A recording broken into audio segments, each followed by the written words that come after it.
Jodak kod jo kanyo e kaonti ma Kisii oriwore mar jiwo dongruok mano mar jo amine kaonti no ahinya to e yore mag telo ma osebed ka ithire kaonti no ka thoth joma chwo ema thoro bedo e thuolo mag telo.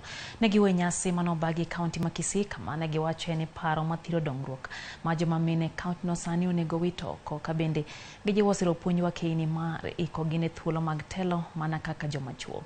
Gijiwo jo amine mondo mi okaw ranyisi e kaontis mamoko ma oserwako tend mine pacho ka nonro bende osenyiso ni thoth jotelo ma mine go tiyo makare molo kata moko kuom jotelo machuo.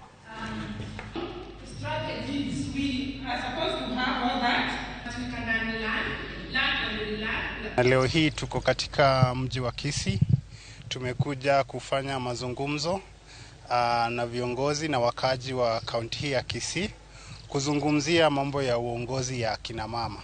Programu yenyewe ilikuwa inajaribu kuleta kuonyesha Wakenya kuwa wenzetu wa kina dada wako na uwezo, wako na tajriba, wako na nafasi ya kuweza kutuongoza. Kuna cultures aina mbalimbali, culture sehemu mbalimbali za Kenya. Tunapata kwamba culture pia inachangia kwa wanawake kujitokeza katika uongozi. Napata kuna vile mwanamke anafaa kuenda nyumbani mapema. Napata kwamba msimu wa siasa huwa na mikutano inaenda kwa muda mirefu.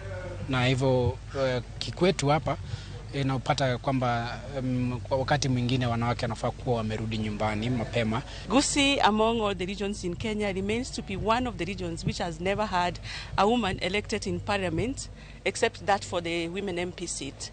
And we continue to ask our questions, how can we change, even as we see a lot of development with now having about 7 women governors?